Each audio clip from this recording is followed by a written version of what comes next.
glorious, glorious, everyone is here. It's time for Sunday School Bonanza cheer. La la la la la la la la, fa fa fa fa fa fa fa fa la la. Merry Christmas to one and all, and Happy Hanukkah if you're a Jewish listener, because this is the Old Testament. It's time for Sunday School Bonanza. Brought to you by This Week in Mormons. I don't know what the things that I do. This is Dustin's with us. No, it's good. Outreach. I appreciate it. Hi, Dustin Missionary Homer. work. A lesson about missionary work, and you started it very well. So everyone say hi to Dustin. Dustin's back with us. Hi, everyone. It's been a little while. Pleasure to be back. Glad he's here. We're in the holidays, so, I'm just feeling the spirit of the holidays, singing fa la la la la la la la la. And often, really, the reason I say things on this show is because I've been doing this for 5 years, and I've run out of ways to say hello to people. I've exhausted my own personal thesaurus. But your creativity amazes all of us. Fa-la-la. There's no apology necessary. Fa fa fa. Fa fa fa. That was a beautiful, beautiful rendition. Folks, I'm excited here as we're in the ante-penultimate lesson now of the Old Testament manual, lesson 46, a kingdom which shall never be destroyed. Now, if you remember on the lesson before this one, we talked a lot about Daniel, his pals, Shadrach, Meshach, and Abednego. Shadrach, Meshach, and Abednego are their names. And that was great. Very powerful stuff. But that lesson skips Daniel 2. You start in Daniel, you skip around and tell those stories. In the midst of that, there's this whole thing with a dream with Nebuchadnezzar. Because we ended before on Daniel all the way up to the reign of Darius, I believe. Now we're back in Nebuchadnezzar. And this entire lesson deals in many ways with the dream that Daniel had that he interprets for Nebuchadnezzar. And what does it all mean? And that's effectively the entire lesson, is my understanding. In the entire chapter. Yeah. And it's a great lesson. It's powerful enough that they wanted to split it off and not just make it, section 3 of the last lesson. Do you ever wish you had dreams like that? Side note. I do. I actually recently it was weird. Do you know what a Chromebook is? Yeah. Yeah? Yeah, sure. I've never owned one or cared that much about them, especially because I can't do, audio processing on them really or anything. Right. I had weird, vivid dreams once a while ago, all about Chromebooks. I woke up the next morning being like, why are there just Chromebooks stuck in my head? You should record those. I'll interpret them. I've yet to figure it out. I don't know if I'm supposed to buy one. I'm not sure. Happy to interpret it. This is my struggle with Revelation. This is my struggle. Attention activity. One thing your teacher might do. I like this one. I used this one when I taught this lesson 4 years ago. Basically, they'll just put a grid, a chart, chart spaces up on the board and write a bunch of different numbers. And they're not going to tell you what they are. You'll have what you can assume are dates from 1830 up to 2000. Teachers, if you're good, take it up 2014 for the sake of being legit. And if you need any church stats, email me, jeff@thisweekinmormons.com, and I will be happy to send you updated stats for this matrix because I have them, okay? He moonlights as a church statistician, which is pretty cool. Well, I'm lucky at, sort of. It's fun. The point is, you have it right there. 2010, 2014. So anyways, you could write things like, what the things you'll be writing out are about the number of members of the church, the number of languages that the Book of Mormon exists in, number of stakes in the church, the number of missions, and the number of temples. And you'll write that across the number of years. And you ask the class, though, before giving away what each thing is, you will just say, what do you think all of this is? And they can think about it. Hopefully they pick it out. I think members of the church is pretty obvious. Stakes might be pretty obvious. Other ones, maybe not as much. I don't know. Yeah. I don't know. Maybe even make up some numbers if you have to make sure someone's perplexed. It'll ruin the object lesson Exactly. if nobody's perplexed. Lie to everybody, and for number of temples, don't say 144, which we have with the recent dedication of the Phoenix Temple. Just say 7. Yeah. It doesn't matter. Just be like, no, man, this is like LA Temple days. Big deal. Because I teach seminary, and sometimes I want them to be confused, and they get all the answers right, and it kind of totally throws off my groove for the whole lesson. You're So like, I have nothing left to teach you, children. you were supposed to not know. Okay, so Dustin, walk us through what happens with this dream. What sets us up for this fine episode? So King Nebuchadnezzar has this dream that obviously troubles him, right?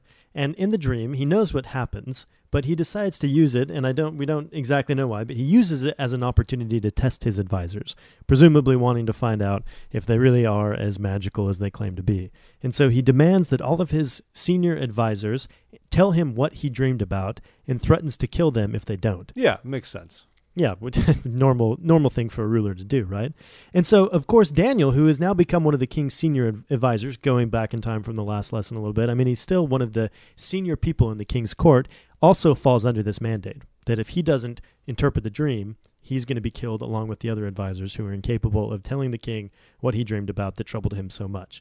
And so that's where we find Daniel in this chapter, realizing that his death is going to be imminent along with all of the other advisors, and he needs to do something about it. I like that the Nebuchadnezzar does remember what happens. And the scriptures, like it says in verse 5, it says, is gone from me, which is a very easy way to interpret that he just kind of forgot, as if he's like, Daniel, guys, help me remember this. But if they translate it from the Persian, it's a Persian word called azda, which actually means sure. So he's basically sure of his dream, and he's actually, he really is just testing his folks to see who's legit. And unfortunately, none of them know what's going on. Daniel, in a smart move, like you said, of self-preservation, goes to interpret this dream. But one thing I really love is that Daniel prepares. Yeah. He doesn't just say, I'm on the spot, it's go time. That's great. There are going to be moments in our lives when we're going to be grateful that we are worthy of the Lord's help at a moment's notice. But, what did he do? He didn't just go and talk to Nebuchadnezzar right away. He actually communed with his friends, and they prayed for him. Yeah.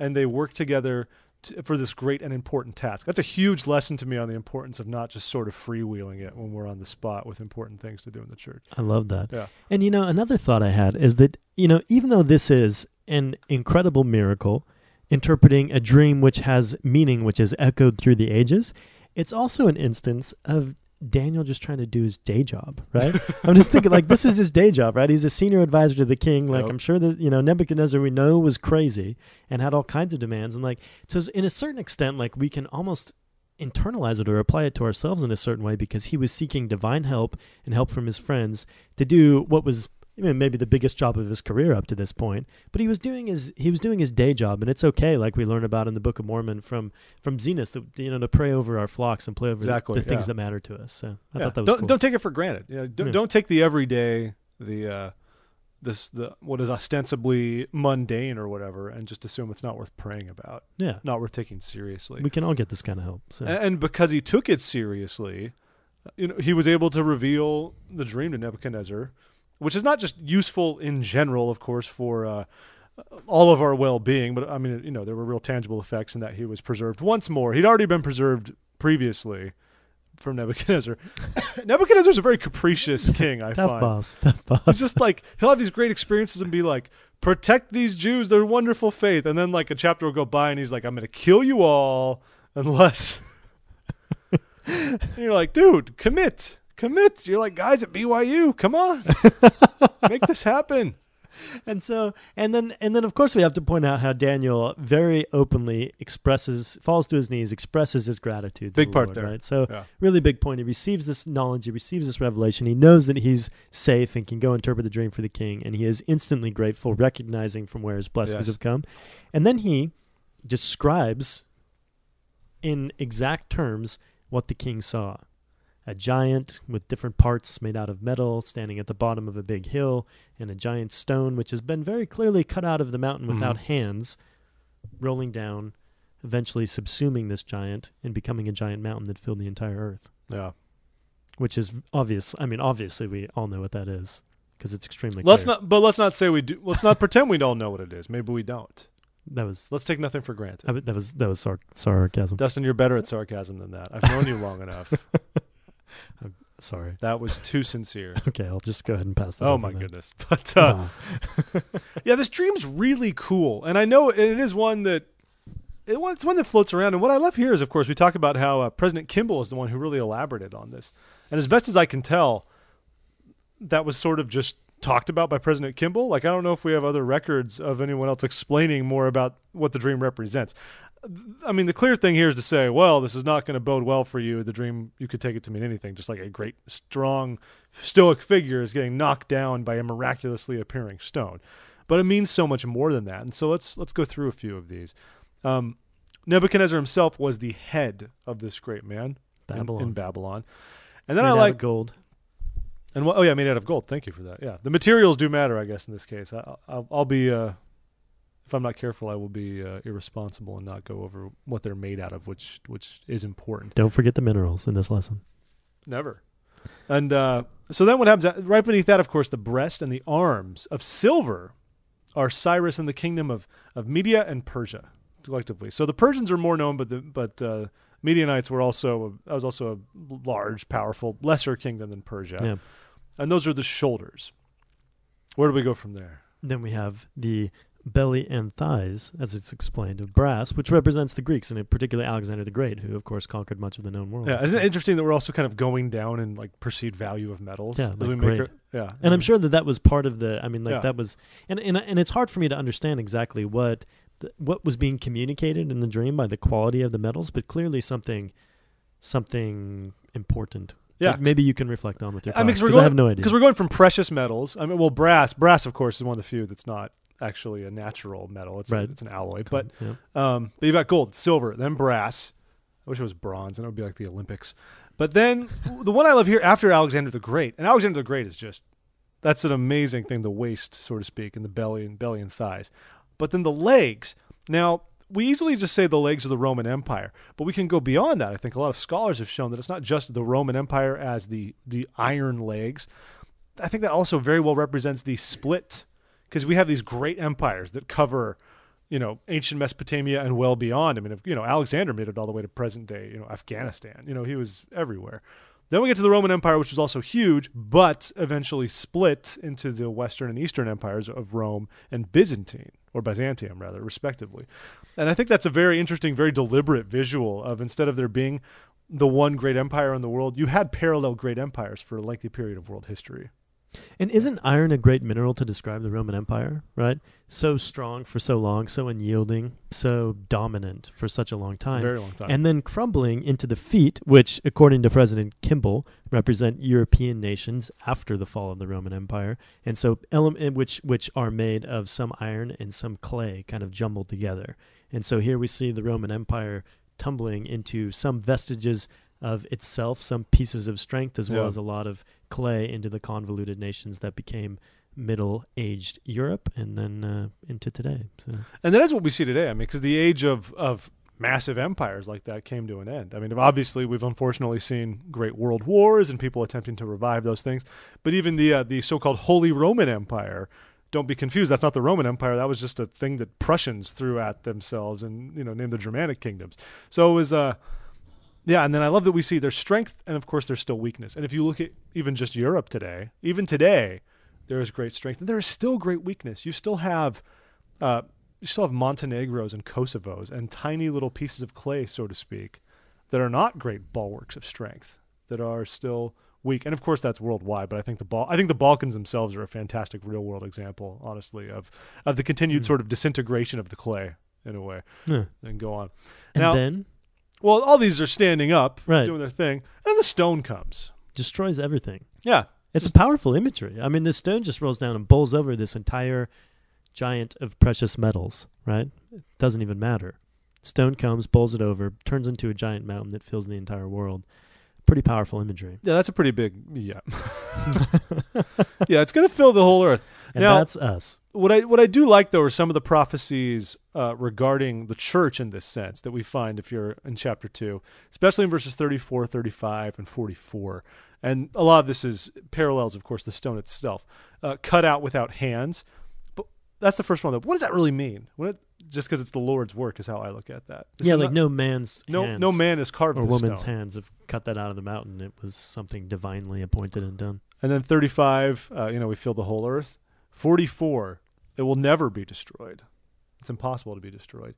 Stand forever. Also 44, not be left or given to other people. That one's crucial, I Yeah. think, because at all points in ancient history and modern history, we have those who would take away the authority of the church unto themselves.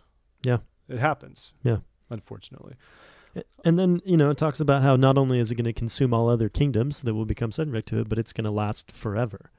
And I think it's, Yeah. and it's honestly like it's a bit of an alarming image, right? Like the idea that the kingdom of God comes and destroys and subsumes and takes. But I mean, I think what we take away from it is that, we know that any earthly kingdom and all of the earthly things that we're so wrapped up in that we spend most of our time and energy thinking about are very temporary.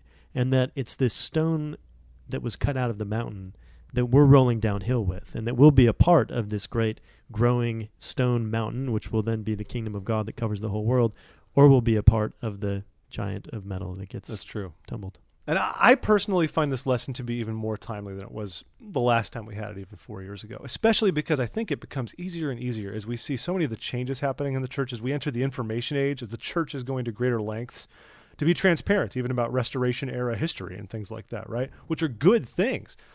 It can become very easy to be concerned, to question one's own faith, to question whether the church would stand forever, whether it can truly be weakened or destabilized enough that it would fall. And I personally am grateful for these revelations from Daniel because I see that no matter what comes to attack the church or destabilize it or weaken it, it will stand. It will stand. We know it's not perfect. Its members are not perfect. We have mistakes. We will make mistakes. We're humans. This is part of life. But the truthfulness of the restored gospel will stand forever, and the institution that supports it will also stand forever. Absolutely.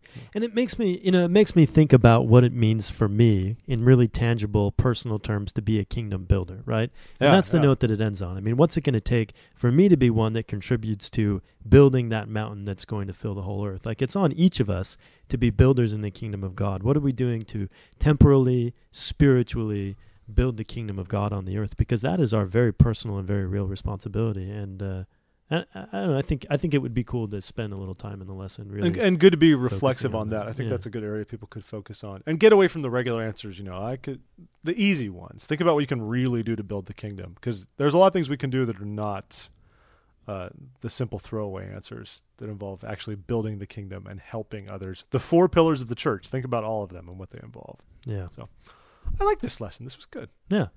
I hope you all do too. Yeah, definitely. And please let us know what your thoughts on it. You can shoot us an email at contact@thisweekinmormons.com. You can also find us all over social media on Facebook, Twitter, Instagram, Pinterest, blah, blah, blah. Google Plus for the true believers. Whatever you want, we're there.